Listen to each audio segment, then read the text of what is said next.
fully realize that the subject this morning is not very enticing in the program, but I think there are some important points to be made. Perhaps to restore our recognition of some of the simple truths that we are all overlooking every day. Homer, in writing the story of the Odyssey, mentions that the gods of Greece and Troy fought in the heavens above the city. And Troy, incidentally, was completely destroyed over a family feud. An instance of this is of my point of view. Troy was located in what is now Asia Minor, in the site of another war, and a series of wars, most of which have no more basis in existing facts than the war at Troy. And in both cases, ancient and modern, the gods are called upon to fight for their respective sides, and no one seems to pay any attention to the fact that when the gods fight each other, one of their own teams has to lose, all of which is part of our general tendency to ignore the facts of life. The simplest fact we know about life is that we're all together here on a little ball in space, about 8,000 miles in diameter, going at a great speed in space, with a small layer of atmosphere around it, and outside of that a vacuum, where nothing that we know here can exist. This has been going on for quite a long while, and this has become quite an important home site for peoples growing on this planet. Now, the planet itself is a mixed blessing in many ways, but essentially important. The planet is composed of various materials, and the surface is divided into land, water, and ice areas. Of the surface of the Earth, probably the largest single element is water. In the midst of the water, there arise continents, and at the north and south pole, there are great banks of ice and glacier that never melt. Now, in this peculiar atmosphere, in this environment, humanity began, or at least it was isolated here as though shipwrecked in space. Here we have on this planet now approximately 6 billion people. These human beings are all of them limited by this particular environment. We are all shipwrecked together on a relatively small planet. And at the same time, even with this realization, we can't seem to get along together. There seems to be no advantage in separating, because there's no place to go but out. And if we go out, that is the end. We talk about the possibility of habiting other planets, but at the moment there doesn't seem to be much real estate selling out there. We are here, living together. At the time of the siege of Troy, there were less than 200 million people on the earth. Today it is becoming crowded. Those people had no worry about traffic jams. They had no difficulty in harvesting. There was no probability of shortages of essential resources. But these people lived in a planet which was sparsely populated, even as late as the Middle Ages. And yet these people began the process of disliking each other. And way back in the first days of recorded and allegorical history, wars, small and large. One author covering the whole subject came to the conclusion that in the course of our history, humanity has fought nearly 10,000 wars, big ones and little ones and backyard fights.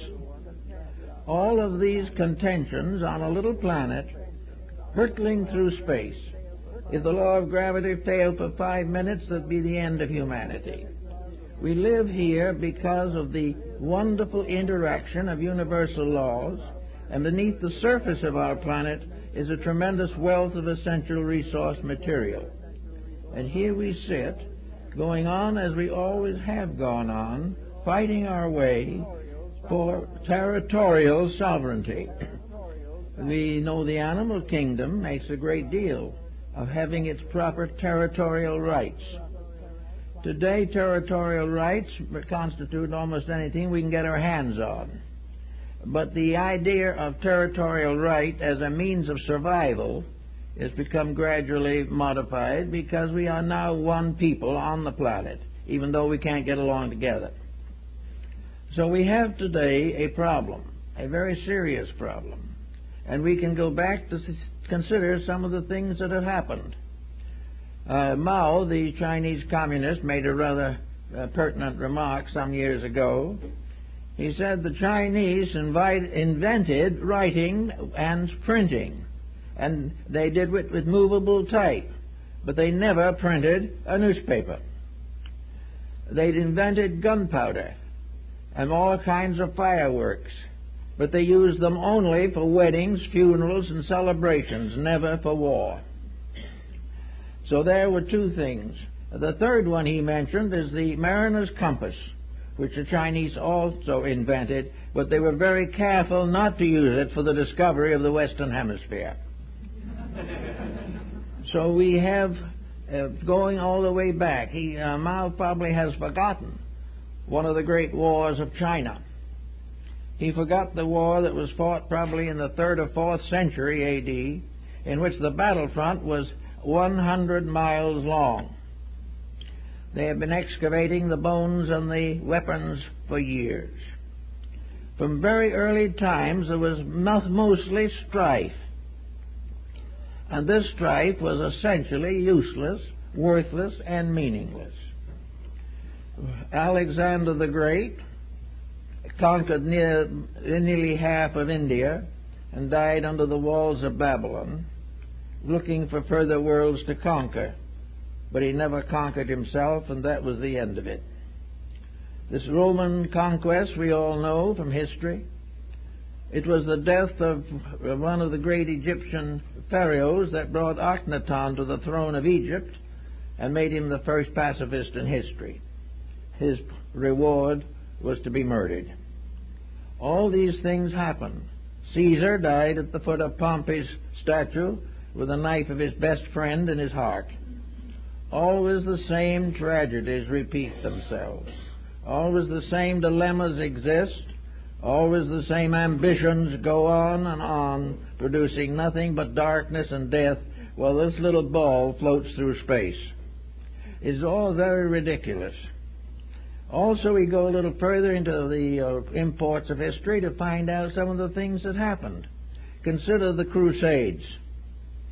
4 waves of effort of the most powerful leaders of European life to reconquer the Holy Land. A dismal failure. Never was accomplished.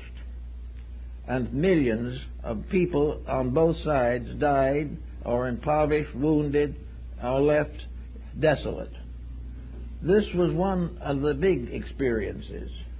Another one which we must also bear in mind is, of course, the Crusades first, and after that the murder and abolition of the Knights Templars. The most powerful order of chivalry that opened the roads to Jerusalem was decimated, destroyed, and its leaders burned at the stake. Everywhere the same struggle went on. In France, the Huguenots. And in Japan, 2 efforts of the Khans of Mongolia to conquer the country. The first time they sent a great fleet against Japan, and the same thing happened that happened with the Spanish Armada in the English Channel. A great storm arose and destroyed the Chinese fleet, so that the Japanese were spared. But the fear of it all was real and definite. And later, Kublai Khan tried it again. This time, however, the Japanese were ready for him. But out of this came a very sad circumstance. To defend the coastline of Japan, the Japanese created a militant order, which they now know and we now know as the samurai. These defended the country, but when there was nothing more to defend on the outside, they turned in and began to dominate the local and natural peacefulness of the Japanese people. Out of that came one rebellion after another, one conflict after another, till the final establishment of the Tokugawa shogunate. We look in among what happened in the Western Hemisphere. We realize what Cortez did to Mexico. When he came here, his first report to the Spanish crown was that the city of Mexico was the most beautiful city in the world, with magnificent buildings, marvelous pathways and roads, and beautiful lagoons running through the city. In a very few years, he left it a total ruin. We go further south into the Maya area, and we find Montejo and the ruin of a completely civilized people, of which nothing but ruin was left. Then we go to Pizarro in Peru, and we find he obliterated the civilization of the Inca. And when someone asked the Inca chief what they did with criminals in that Inca state, he replied, "I don't know, we never had any." But in a short time, in the effort to find the secret hidden treasures of the Incas, a complete civilization was destroyed. The highest civilizations probably of their time in Mexico, Yucatan, and South America were all destroyed by greed. So we have all this type of thing. We come on down through the Napoleonic Wars. We find all of these, and then we come down to the modern times. 2 world wars in the present century. After nearly 10,000 years of tradition and history, we are unable to cope with the problems of human relationship in the 20th century without causing the 2 greatest wars the world has known for 1,000 years. What's the matter? This is really a problem. There has to be an answer to this, because this little ball is flowing through space. It can't go on this way forever.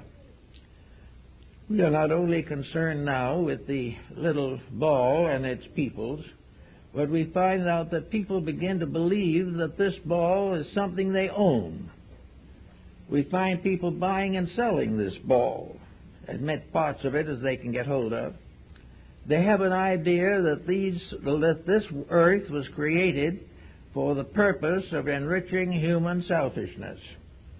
And we've been building on that thought for a long time, but there isn't much truth in it. We have never recognized the fact that natural resources belong to nature, that we are part of a great moral structure which we totally disregard. And as a result of that, we're in trouble all the time, and have been ever since we started out. Now come the gods that fought over Troy. At this time, and always in the past, religion, unfortunately, has played a powerful part in the antagonisms of mankind. It was religion that caused the Inquisition. It was religion that resulted in one catastrophe after another, including the Trojan War. It was religion always in which, in the name of God, individuals kill each other. Now, why is this true? It is because we have as yet no real working concept of God. We have a whole series of theological definitions. We know that there are 72 names of Him recorded in the Shem Hamphoresh of the Kabbalah, but we have never found the mystery of the one God. We have never found a God whom we could all gather and revere. It's been divided into sectarianisms and various religious revelations, which are, for the most part, difficult to bring together. We have it fighting now in the Near East and in many parts of the world. We have Christian, Jew, and Muslim fighting in a land which is governed by an ancient code that says, "Thou shalt not kill." But this is ignored. It is always right to kill anybody who doesn't believe as you do. This has been the story of religion since the beginning. Therefore, we find that religion has motivated probably most of the great wars of history. Religion has motivated so that all of them, in one way or another, were holy wars. Napoleon was convinced that God had ordained him to unite Europe. One group after another, under political or religious terms, has gone on a crusade to end all war by exterminating the human race. So here we are now with another problem coming up very closely. We are now working also beneath the surface of this little planet that is floating through space. We are gradually exhausting its natural resources. We cannot go on taking petroleum out forever, for this little bottle, which we call the planet, has limited capacity. We are now withdrawing from the earth resources that were millions of years in the making, and we are putting nothing back except refuse. We have done nothing to protect the survival of the future. We live only now for the future to take care of itself. This is beginning to catch up with us, and on every hand today there is a great dissension, and most of this dissension is against selfishness. Is against the effort to monopolize on the natural resources of the planet. And these resources have to be conserved, or we're going to be in a very serious way, possibly before the end of the present generation. So to accomplish all these things, we're going to have to begin to think a little differently. We're going to have to realize that in this world of ours, nobody owns anything. This is a difficult thing to believe because we've been borrowing money on what we didn't own for ages. But in sober fact, all that we have belongs to space. All of it belongs to this mysterious and wonderful unity which we call life. It belongs to the mystery of the solar systems and the cosmic systems and the great chains of worlds. We do not own the planet. We cannot buy it, we cannot sell it, we cannot keep it. No matter how hard we conquer it, we are going to die and somebody else is going to get it. There is no way of having the kind of ownership that we think. Therefore, what we term wealth is an illusion.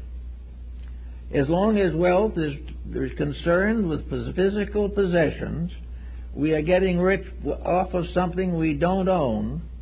We are spending the principal as well as the interest.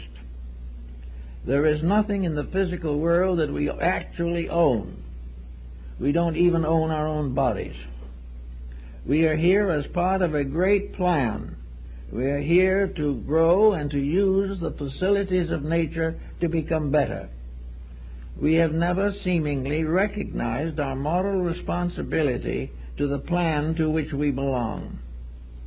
And the time has come when more thought must be directed in that position and that relation.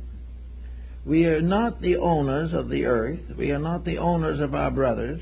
We cannot enslave anybody successfully. And we at the same time cannot gain peace, happiness, or security for ourselves alone. Each group fighting itself is like the jungle with the territorial domain given to a tiger or a lion. We have here now one humanity. There's nothing we can do about this but recognize it. We realize this one humanity is not a magnificent, massive structure. It is something existing on one of the humblest and most unimportant of the planets in the solar system. We are here because of the need for growth, for the need to build something, to fulfill a purpose, so that each of us, as we go out of incarnation, take something with us we didn't have when we came. And the things we take with us can never be material accomplishments. We are here definitely to correct selfishness and to outgrow the concept of eternal segregations and also the ultimate sovereignty of this planet by one political or religious unit. There is only one religion big enough for the planet, and that is the religion that is made up of all religions. We have now a very strong religious majority in this planet. This majority is all bound by oath and obligation to rules or convictions that are essentially benevolent. We have in all, probably out of our 6 billion, we probably have 4.5 billion moderately associated with religion. These constitute many different faiths, but they represent in every case a pronouncement of the Golden Rule. Many years ago when I visited Jerusalem, there was on the Mount of Olives a little chapel that may not even be there anymore. And on the walls were the Golden Rule in all different languages. That you do unto others as we would have others do unto us. Now, there's practically no religion that does not accept this, but does not live it. We continue to be competitive in our ethics in disseminating a doctrine that is cooperative. We are constantly trying to take people out of one faith and put them into another. We are perfectly willing to destroy a non-believer, and this is happening every day in the Near East now. We are not separated by our humanity, but by our inhumanity. We are not separated by the color of our skins or by our languages. We are separated by the belief that there are better and worse creatures in this world, when in reality there are only those of varying degrees of deprivation. So we have to begin to think rather seriously now of getting over some of this. This idea of the gods fighting over the city walls is now strong right here on our planet. It is now being divided up into 2 groups. Probably the most powerful groups that we have are the Muslim groups today. And even the Muslims are not united. The Muslims are divided into several different groups with very little in common except the Koran, which nearly all of them generally disregard. They disregard it because it interferes with the temporal ambitions of people. Out of every country there has risen dictators, dominant personalities, the Hitlers, the Mussolinis, the Napoleons. These people have all of them used humanity as a weapon against their enemy. They have built the idea that their way would sometime run the world. And in every case, their way has not run the world, and they have departed into silence with the mistakes that they made. So we have to outgrow this. We're getting very close to the time when we'll either have to begin to find common ground, or there won't be any common ground left for us to find. We're going to have to conserve resources. We're going to have to get over the petty differences with which we have cursed ourselves for so long. Religion is important, very important, but religion must be interpreted in terms of idealism and not in terms of material conquest. We are not here to convert each other. We are here to live constructive lives and help each other, regardless of race or beliefs or any other dividing artificial factor. We are here to learn companionship, brotherhood, fraternity, and to unite to protect this little ball floating in space from being disintegrated by the very people that live on it.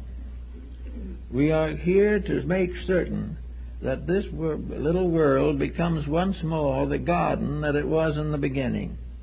It was a beautiful place with everything that was necessary for happiness and security.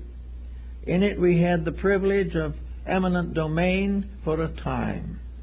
We all came and went, as Omar tells us in the Rubaiyat. But that could be and was a very beautiful world. And according to some beliefs at least, in this beautiful world people lived a very long time. They didn't measure their lives in 70s or 80s or 90s. They measured their lives in centuries because they were peaceful, living off of natural means and natural ways. They loved each other, served each other, worked together, and to all these things much was added to them. Competition is not only a destroyer of empire, it is a destroyer of physical health, mental health, and emotional health. The great struggle to dominate each other is more or less ridiculous when we realize what we dominate. We dominate nothing. 2 minutes of a minor tilt on the Earth's axis, and there's nothing for us to dominate, including ourselves. We are here not to dominate each other, but to prove that there is some way in which we can outgrow the deficits of human nature. Now, why should we be here in the first place? Is there any particular reason why 6 billion people should be on this little ball in space? I think possibly the ancients had as good an answer to that as we're ever going to have. This little house, this planet, is the anteroom. It is the pronaos of the temple of eternity. It is the entrance to the everlasting. We are here to grow and become worthy of citizenship in a larger world. We are not here to try to make this the great planet and cover it with monuments standing over the graves of the dead. We are here to learn. This is a school, not a place of permanent residence. And the trouble is now with us is we're not graduating anybody. We keep on having the school and we go over the same lessons time and time again, and when the time comes for examination, most of the examinations end in failure. We are here to learn and not to possess. We are here to work together and not to hate each other. We are here to grow up and fulfill the needs of human society and not try to divide it up and underprivilege the majority part of it.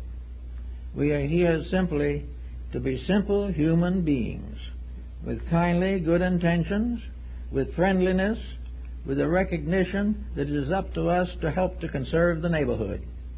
That we are here to work together and not to work each other. We are here not to accumulate but to become. What we have we cannot take with us, only what we grow. And what we grow in this case is within ourselves.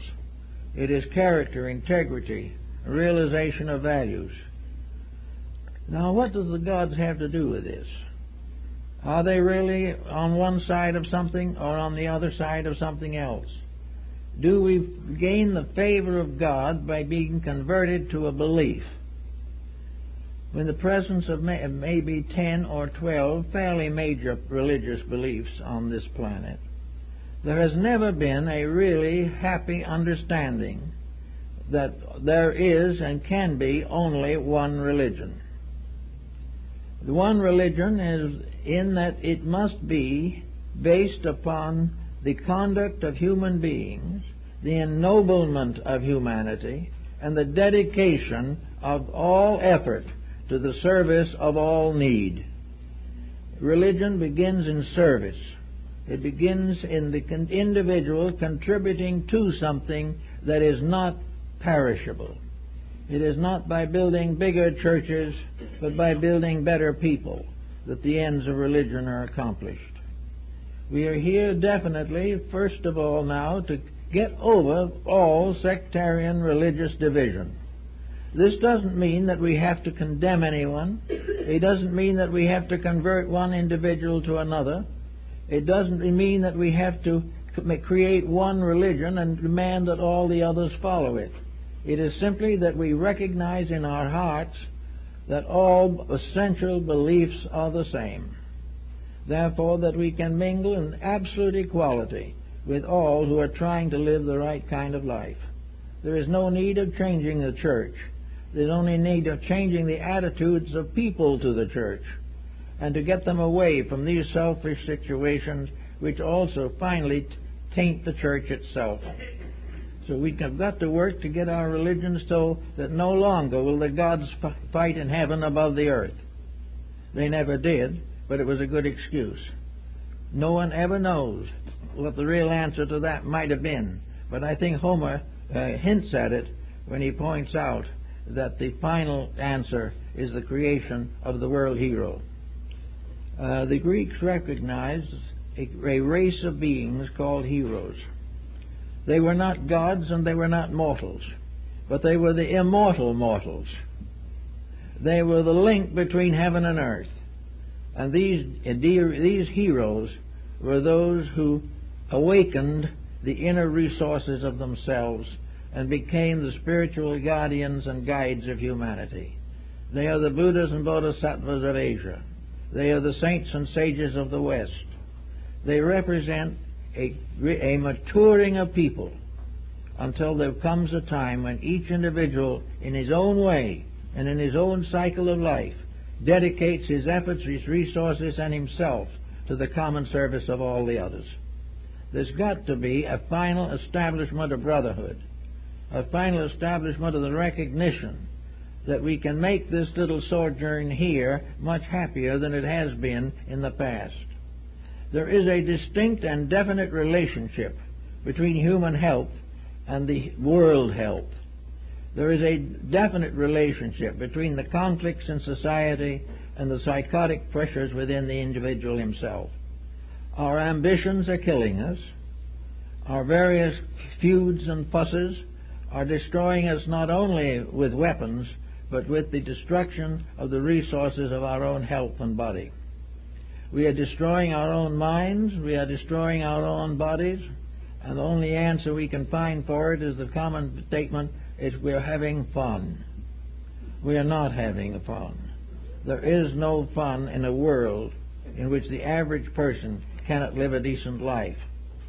And we have come so far and learned so much and had so many great teachers who knew at least parts of the truth that there seems to be no reason why we should be fighting now on the same level as the Trojan War. There is no reason why we should repeat the Inquisition. There is no reason why we should go through again the same tyrannies that disfigured the past. We had religious revolutions, political revolutions, and social revolutions from the beginning. We have them again, but they are more bitter, more extravagant, wasting more essential resources than ever before. It wasn't so bad when they fought it out by throwing rocks at each other, because you could save the rocks and use them for something else afterwards. But the way it is now, we are exhausting all the resources of the earth in order to defeat each other, without realizing that by so doing we are digging the earth out from under all of us.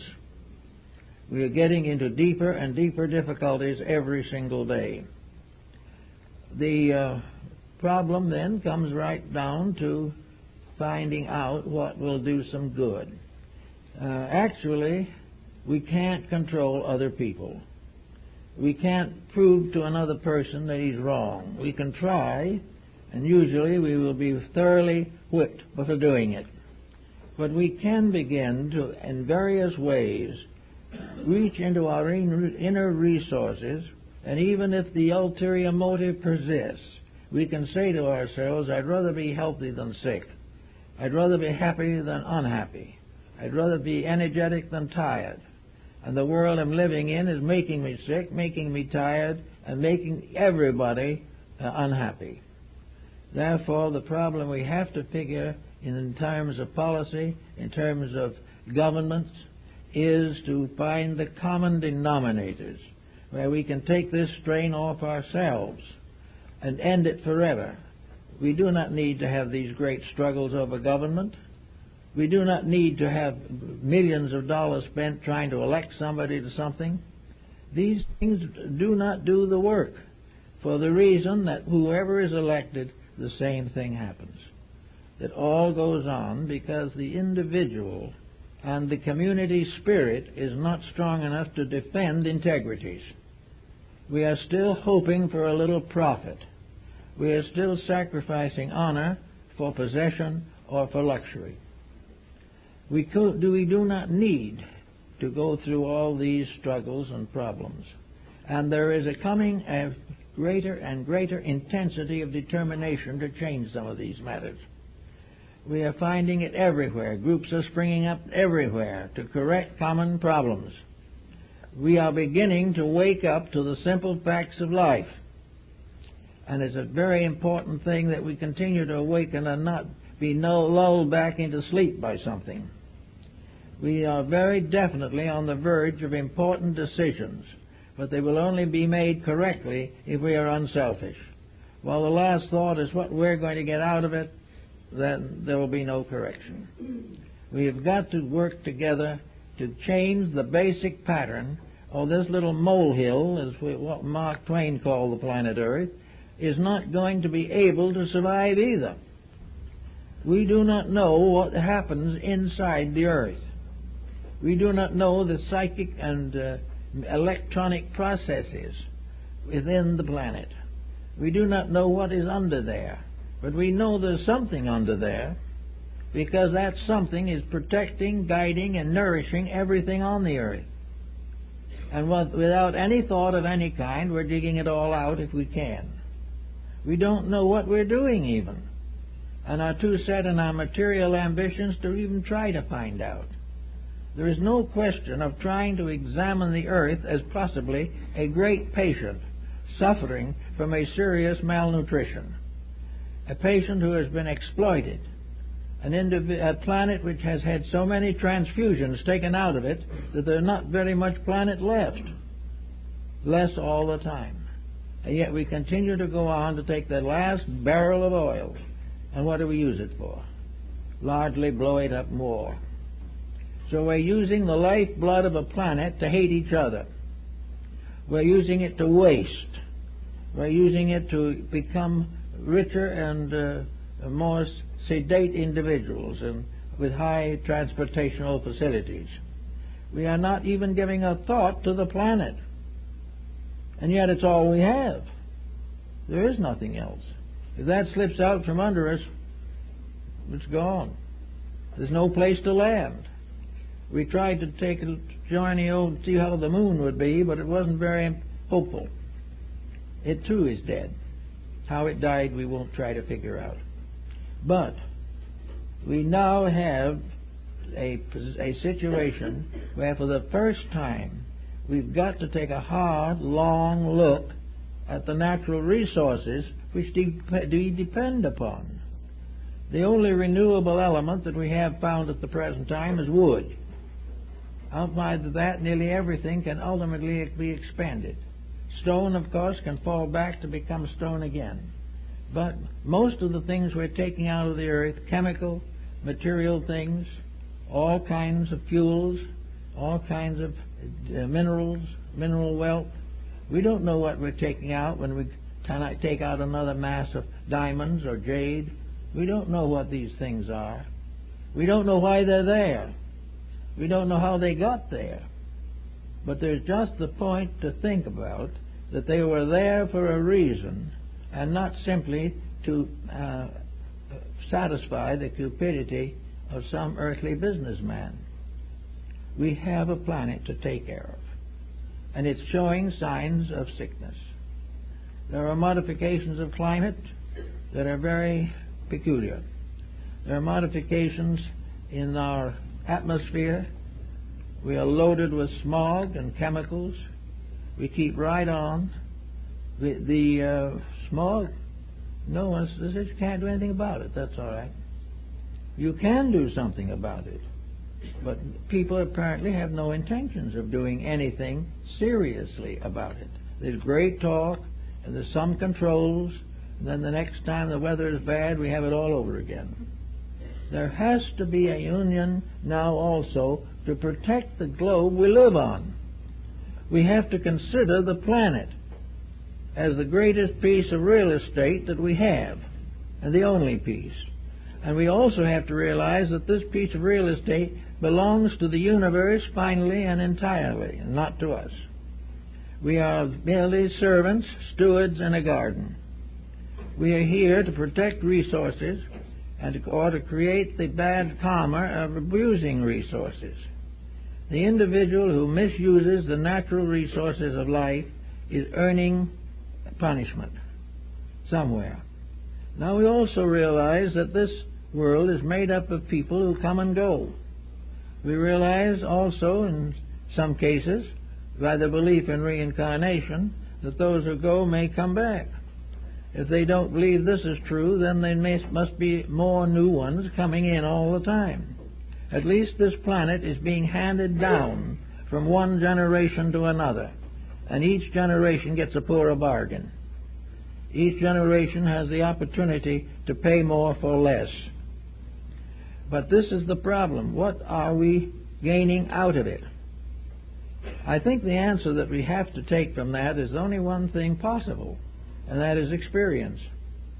The only thing we can take with us is what we learn and what we become by our own integrities. What we can take with us has nothing to do with any physical problem. And because we cannot take anything with us, the whole theory of accumulation is very badly undercut. We have no particularly good thing to do with what we do have, especially on the level of accumulation. We can leave it to our children, but that may be another disaster. We are not knowing what to do to make life interesting except by accumulating. And accumulating is gambling, and gambling is a process of taking from Peter to please Paul. One of these times we're going to realize that this kind of fun is too dangerous. So we have a planet, and we have people. We have new epidemics. We have all kinds of health problems springing up. We have all kinds of moral and ethical problems springing up. All of them dependent largely upon the individual dominating his own life with his own selfishness. We want to do what we want to do, regardless of whether it's good, bad, or indifferent. But actually, the universe can win that fight over all of us. We can do what we want to do for a certain time, and then we have to pay. There is no avoiding that pay. And sometimes it comes much sooner than we expect. Instead of being something that happens 10 generations from now, it may be on our own doorstep. There is no question about the fact that man is morally responsible for the material uses he makes of his material environment. He is responsible for turning the world over to his own descendants in as good a condition as when it came to him. He has no right to create a bankruptcy for himself and then hand eternal debt onto his children. He has no right to make the world unlivable for the generations that have to come. And if he does this type of thing, there is a punishment. Now, the materialist believes that there's nothing but extinction beyond the present life. Even so, this does not remove the factor of punishment. Many of those who are delinquent are punished here and now. They do not have to wait for any future. But if we want to build a better life for ourselves, I think we take more or less the view of the Oriental, namely that there is a re-embodiment in the environment. And if we wreck it, we come back to it. That should put a little fear in our hearts, but that's too abstract. So we have a peculiar fallacy that is now working through us tremendously, and that is the fallacy of do it now. We have lost faith in the future. We do not believe in futures anymore. We say to ourselves, eat, sleep, and be merry, for tomorrow we shall die. We have lost hope as far as building together for a great purpose. This loss of hope is simply an illusion. This loss of hope is a lie with which we try to fortify our own lack of discipline and our own willingness to curb our own selfishness. There is no reason why we must turn a bankrupt universe back to God. There is no reason why we should not make something out of it. Now, in the philosophies that we more or less recognize as good, there is a very interesting concept about this type of thing. This business of returning what we have borrowed. They have the story of the sowing and the reaping. We have the story of bringing the first fruits to the altars of the Lord. So we have now an idea that this life we live is a probation ship, something for which we should be grateful for opportunity, the privilege of becoming friends, not the privilege of making enemies. we have the privilege of doing it right instead of the power to do it wrong. We have everywhere the inducements to build a better world, but we don't pay much attention to these inducements because we think that other people rather than ourselves are going to benefit from them. Everything centers on self, and in this case self is a very dangerous thing.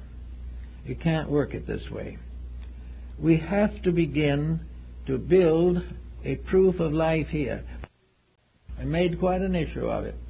He was convinced of the fact that deity was not going to interfere. In other words, God is not going to answer the prayers of the selfish and those with ulterior motives. God answers that which deserves answering because this is the law. Deity is a principle of integrity, and this principle serves all who keep the rules and departs post-haste from those who break them. Therefore, it is not a case of whether God can prevent evil. God does not cause evil. Man causes evil. God is not going to take over the problem of curing delinquencies. That isn't the purpose of evolution. The purpose of evolution is that the individual of his own integrity shall do that which is right. The individual will become the champion of his own cause, knowing that if his cause is right, universal law or deity will be with him. If he does it wrong, there is no prayer, chant, or mantram that will make it right. We've got to get down to some of these fundamental factors in our daily existence. If we don't, we're going to drift on into a new century. There is evidence that the actual situation is taking over. There is greater thoughtfulness, but there are several areas in which this thoughtfulness is being neglected. This thoughtfulness, particularly now in our religious life. We are not uniting religiously under the cause of the present day. We have great struggles between various political units in the name of religion. Religion is used as an excuse or as an arbitrating factor. But in the realities, we are not using religion to bring about world peace. We are working on the religious problem in the way that if you will join our religion, we will be peaceful together. There is no willingness of religion really, honestly, to honor the faiths of other people. Somewhere along the line, religious barriers have to come down. Religion has to be regarded for what it really and actually is, and that is a faith in the reality of things, a faith in the principles behind things. There is no reason why the 4 billion people who are making up the religious world should not be immediately reconciled. They will not be reconciled, but it's not because of their religious differences. It's because of the ulterior motives that have been built up around these differences. And it's very often the result of a few selfish leaders using a doctrine to bind people to serfdom of some kind of political or industrial slavery. There is no doubt in the world that most of the religious people, left to their own devices and not stimulated by false teachings or activism of some kind, that they would get together and make a very happy family. We need the happy family religion. We need the religion in which we recognize that the purpose of religion is to protect the environment, protect the internal life of the individual, and conserve in every way possible the resources of the universe. These things are the way of God. Now, deity could, theoretically at least, force this upon us. And if it comes to something else, it wouldn't necessarily even be deity that forces it. We would force it on ourselves by breaking the rules of deity. It is far better then for us to start in working to build some kind of a basic integrity into the life of the world. Now, there are certain nations and countries in which most of these principles are very, very strong. And I think among those principles we find people of every faith and every nation. But here we have certain privileges to do things, and I think we should make every possible effort to do them. We should begin to try to set up a model of a better way of life. We should gradually develop within this country what it was intended to be. It was intended to be the symbol of a united world. It was to be a symbol of peoples of all faiths and all beliefs working together, living together, thinking together, hoping together. It was to be a unity of people without class or caste, with equal opportunities for all and special privileges for none. This was what was intended, but this isn't what we find now. And what trouble is, we can't change it because it seems to interfere with the success of too many people to bring the thing back again into truth and order. Fortunately, however, we're getting awfully tired of some of the things that are happening here. The Near East is an abomination. We're developing the same problems throughout Latin America. All these various areas that have been at each other's throats for years are again at each other's throats, trying to solve problems by killing, hoping to achieve the brotherhood of man by exterminating anyone who disagrees with them. Well, this can't go on, because in order to exterminate the race by this procedure, we will also exterminate the planet. We will so poison it and so toxinize it that nothing can live on it. And little by little we begin to notice the effects of these things upon our harvests, upon our thinking, upon our family lives. Everything is gradually going into a toxic state, due very largely to mental and immortal toxins that we're spreading all over the world. We've got to get together on something that is basic. And I think the one thing that might help us to recognize is the fact that we are all by ourselves on a little ball, and that this ball is not going to get bigger, and all the wealth in the world is not going to make it more prosperous. We're not going to be able to have more resources than we possess. We're not able to take out of this earth more than is in it, and we are gradually exhausting the concept of private wealth, and we are exhausting the process of an eternally bountiful nature that will let us make every kind of mistake and then forgive us.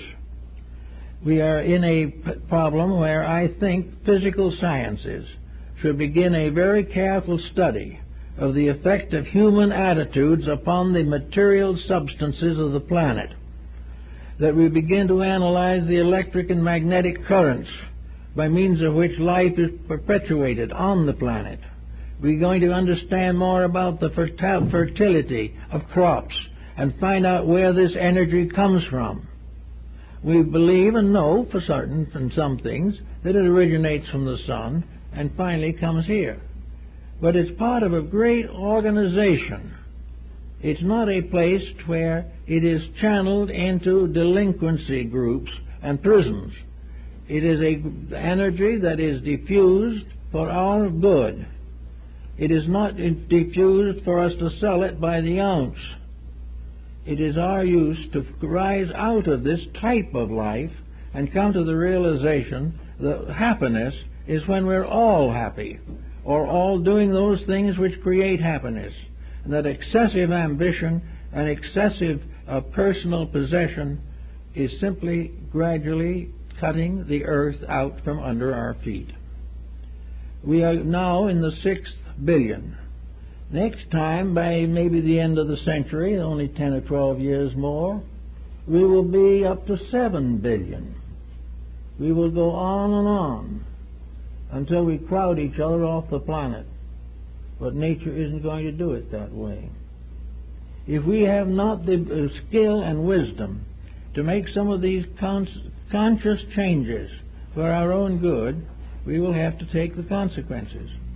Now, it's quite true, for instance, that those of us who are alive today may not see the fulfillment of all these dreams and hopes. We probably won't. But if we begin to think in terms of them and take that thought with us when we leave here, it will mean that living in this world has taught us something. We don't want to go before the great tribunal of the infinite, whatever it may be, and when asked what we learned here, we won't be able to say as the only thing that there are ways by which you can make 15% profit on the investment. That is not what we're here for. We're here for something a little better than that. It would be better for us to be able to go out and know that we are wiser in essentials, and that if it is our turn to come back, we will come back as better people, able to do more for the common good and to build it forward. In the words of Woodrow Wilson, it is very important to remember that it is better to fail in a cause that is right than to succeed in a cause that is wrong. We have to face these decisions, but we have to also grow. The only reason for human beings being here is to improve. And we have no evidence that narcotics helps to improve. We have no reason to think that rock music helps to improve. We have no reason to think that a collapse of the stock market is helping basically to improve anything. It is simply revealing our own mistakes. Now, we can learn from our mistakes, and that makes them valuable. But to just perpetuate them, hoping to get away with it next time, will take us out of here poorer than when we came. Every human being ought to be at least 1% wiser when he leaves. He should have learned something of the integrities of life. He should have learned something of the eternities of value. He should leave this world a better person than when he entered it. He should not be in a position where he decides that suicide is the only way out. He is here to gain some kind of internal fortitude, to learn to appreciate the beautiful, to serve the good, to dream of the things that can be. He may not live to see them, but this does not mean that the attitude is failing or is a loss. The things we learn now become the basic materials for future embodiments.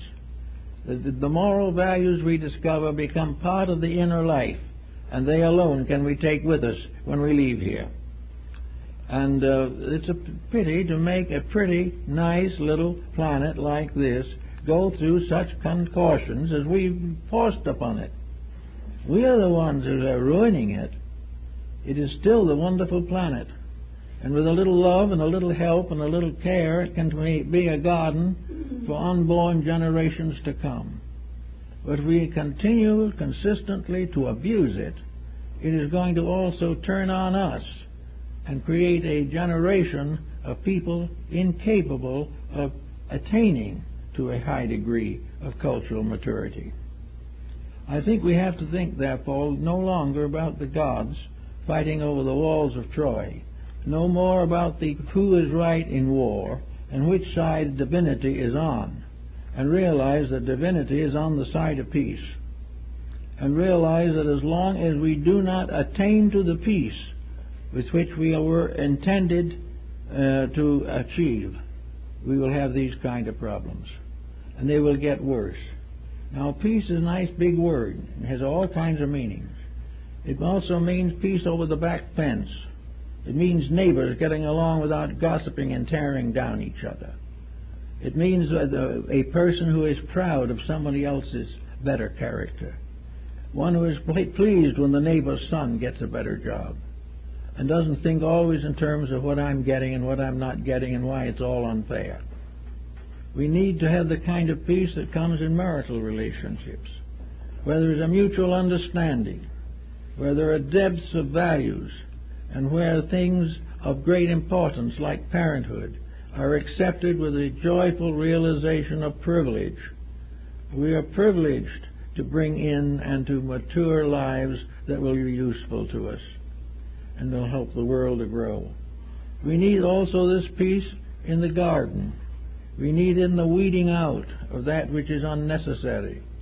We need it in the moderation of life and the curbing of extravagance of all kinds, and also to get over forever keeping up with the Joneses.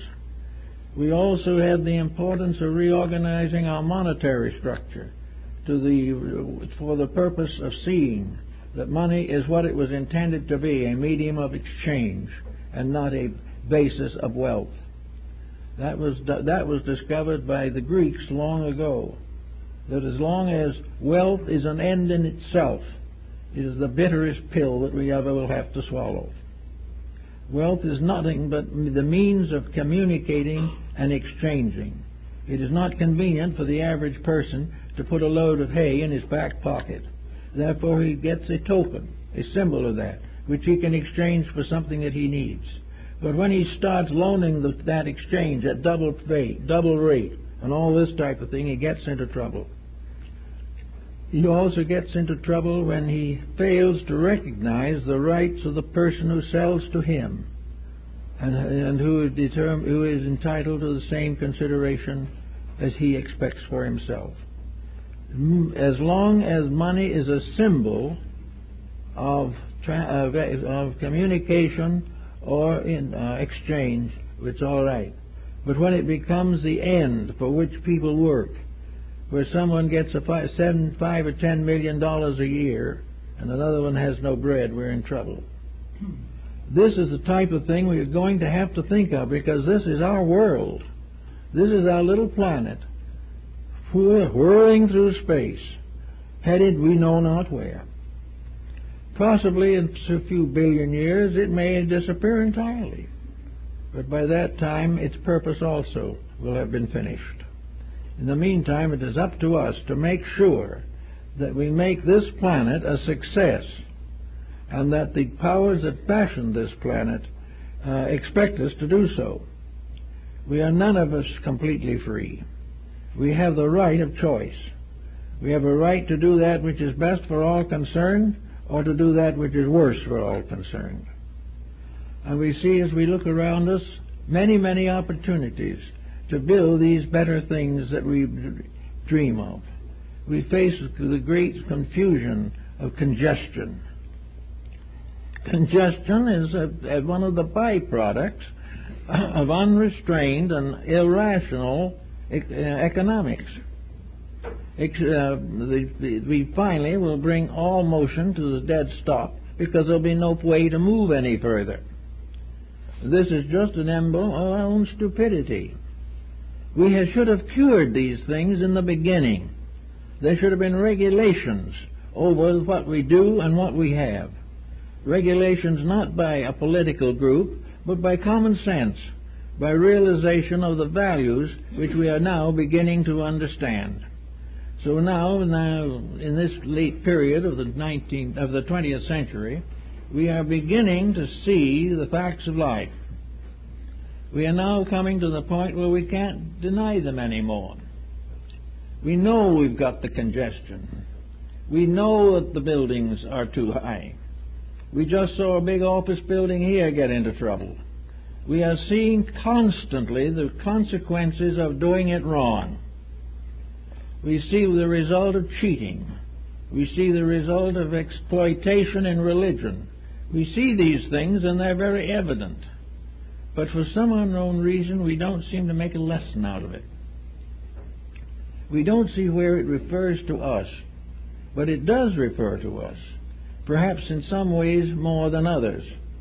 One of the ways in which we are involved in many of these situations is through television. Television is coming into practically all of the homes of America, or the majority of them, and it is bringing a very poor level of entertainment. An entertainment that inspires very little.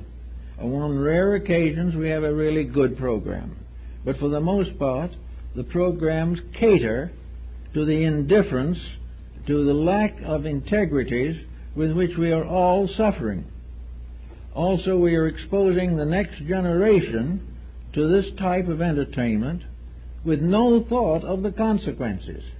We wonder why crime goes up, but we don't examine to find out why. because if we do, it might mean we'd have to stop doing things that we prefer to do.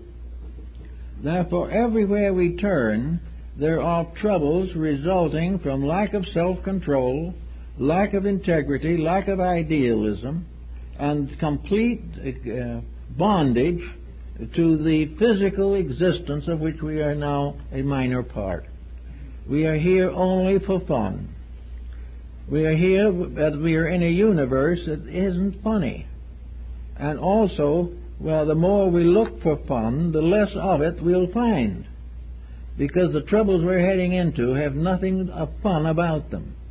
And while they seem to maybe cater for a while to our appetites and desires, all of a sudden something is going to fall, and fall hard. Every person who has spare time on their hands should spend more of it doing things that are important than simply watching very poor entertainment. It's all right to have a few shows once in a while. Everyone's entitled to it. But there's no need for spending practically all of our leisure time watching artificial murders. This is and a few other little varieties thrown in. But the answer is that time is useful.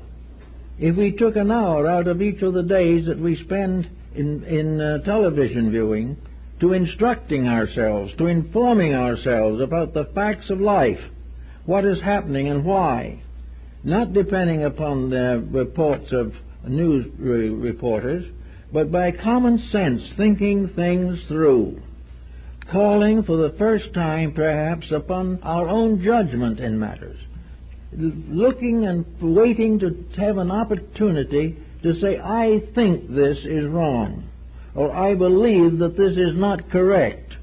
And the moment we say, I don't believe it is correct, we should stop doing it.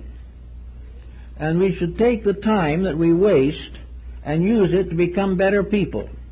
There is certainly something we can do with time more important than sitting in front of a tube while it goes into all kinds of real or mostly imaginary dramatical patterns. We have something better than this to do. Here we have a people unaware of the better philosophies of life, unaware of the big, deep things which make people rich and in understanding, learning to be more patient, learning to see through the infirmities of humanity and the better things that lie behind. More time to spend in sharing our thoughts with our children and with others, and less in front of something that offers nothing but escape. But we are in a position, in a predicament now, in which escape seems to be the happiest way of not thinking. The only way to avoid the inevitable facts is to laugh them off, or to get our mind on some trivia which takes our minds off of the natural responsibilities with which we should be and are actually confronted. There is no reason why the average person's leisure time should not help to rebuild human society. And there's always something that can be done. And that the last and only choice is self-improvement. The individual can gain knowledge, can gain understanding, can become aware of the great principles of life that he has no time for now. I have found the study of comparative religion to be a very magnificent thing, to enrich life and increase tolerance. It gives us something to build into the future. It shows us the thoughts of those who have thought well from the dawn of time. And it is also very amazing and interesting that these great thinkers are the ones that are remembered. They are still honored and always will be, because they thought true. Those that think falsely will not become immortal. They will vanish into the earth, and as far as that's concerned, I read in the paper the other day, I don't know how true it is, but that a number of school children asked who was Adolf Hitler, and they'd never heard of him. He's gone. But no one that says they had never heard of Buddha or Confucius or Jesus in the countries where these things occur. There is a great wisdom, a wisdom of compassion, a wisdom of idealism that is truly, truly beautiful. There is something to understand about other people. We have now a melting pot of nationalities coming from here and there and everywhere. It is probably a pretty good idea for us to understand what they think and what they believe, instead of casting them aside as unbelievers or heretics or something. We should realize that the exchange of arts and the exchange of knowledge are a great civilizing force. When we exchange the laws of music with other peoples, when we find great paintings, when we do great works of sculpturing, all these things are part of the civilizing power of culture. And this culture is far more important than rock music. It is more lasting, and we still honor those who have left to us the great masterpieces of literature and art. We also can leave a great literature of our own inner lives. We can think better thoughts. We can begin more idealistically with life. We can end the criticism with which we view everyone who differs from us, and recognize that it is not these mental differences that are going to help us, the overcoming of them. When we solve a problem, we achieve something. When we shift it off or deny it or misweigh it, then we do nothing. So it is very, very important now for the individual to realize that we're on this little ball, that this little ball is getting tired, we all are, that this little ball is losing its power to defend us in terms of health, that is losing the energy necessary to take care of the population that is coming, and that it is up to us to get to one with nature and do everything possible to help to make a better life for ourselves and those who come after we go. We're going to have to reform the planet because we have destroyed most of it that has been destroyed, and every day we are endangering it more. We cannot allow this planet to become one great battlefield. It has got to become a place where we can live together in peace and understanding, and it isn't difficult. Imagine going along through life without hating anybody, without constantly arguing, or with finding every opportunity to belittle something. All this is psychologically bad. The moment we start looking for faults, our own psychic integration is damaged. The moment we begin telling false stories about other people, our own minds sicken. Everything that is not normal, not healthy, not happy, not constructive, is dangerous to us. We have to get over this because it's becoming a mass ailment. And we have psychological plagues today that are as dangerous as the bubonic plague in Europe. The various plagues are the misuses of energy and power. They are the result of our own failures to live up to our principles. There's no reason why we should become a nation of drug addicts or a world of drug addicts. It is simply because it helps us to forget or to feel 10 feet tall when we're really about 6 inches high. It doesn't do us any good.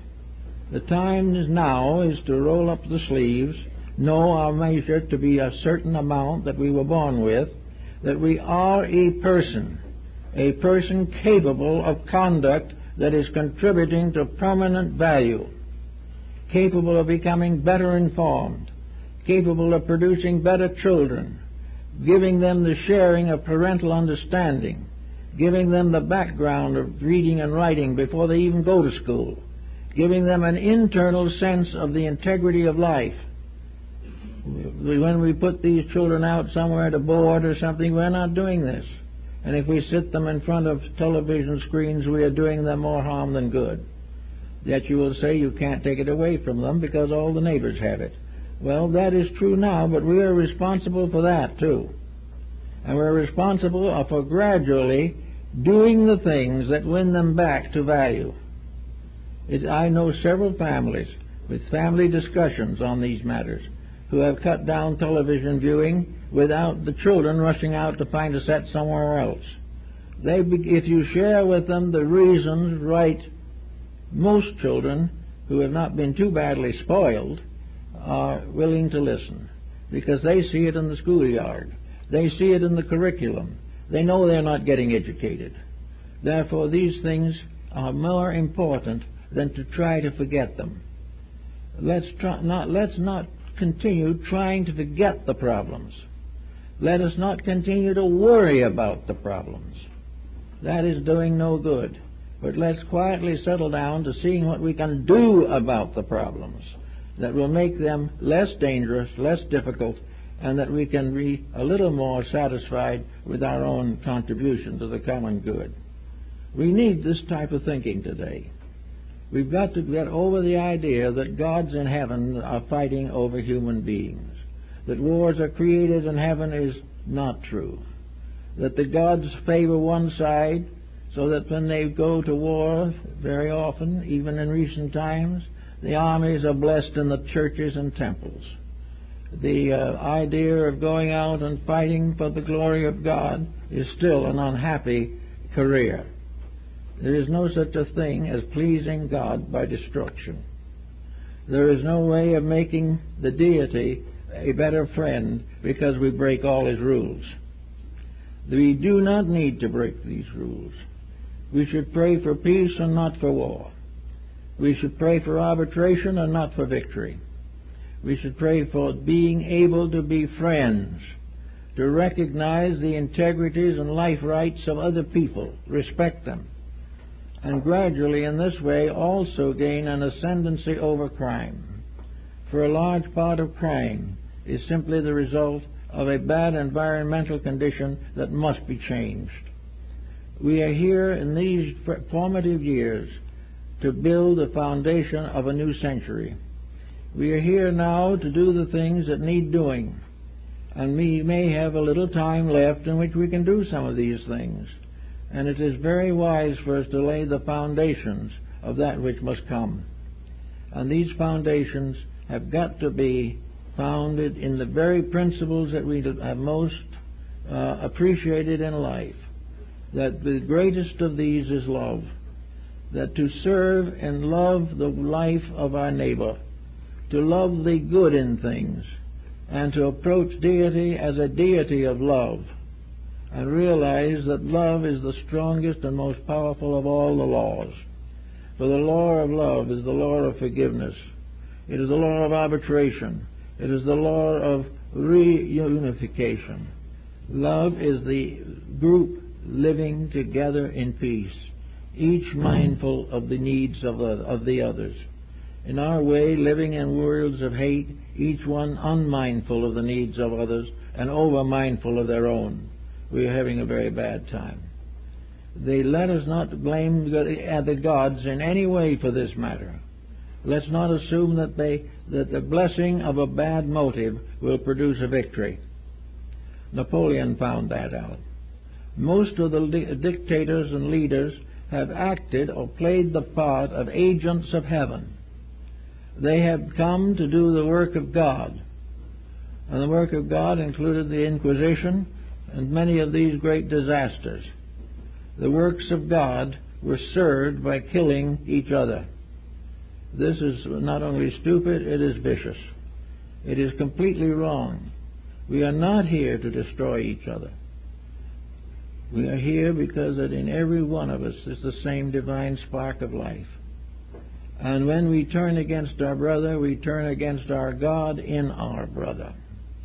When we turn against a nation, we turn against its God.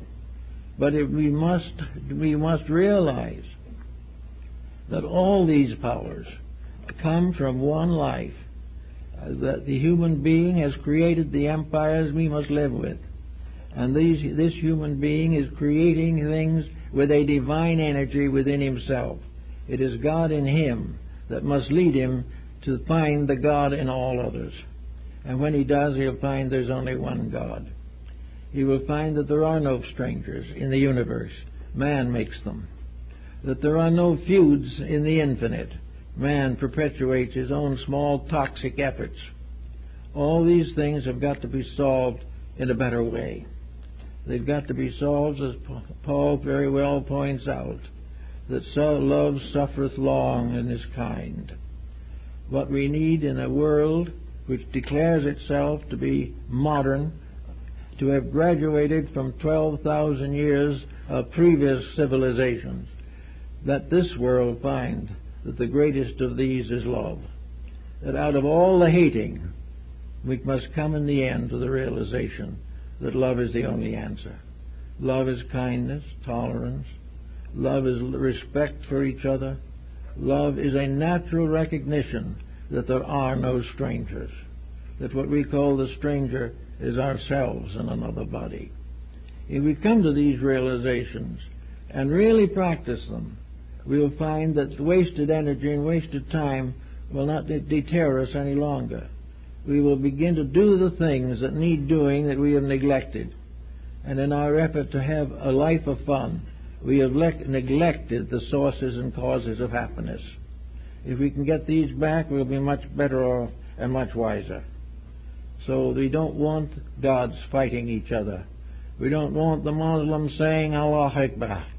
We do not want the Christians saying for the glory of God. We don't want any of these things. What we want is peace, love, brotherhood, and companionship for the glory of the eternal and the permanent security and integrity of the human family. Thank you.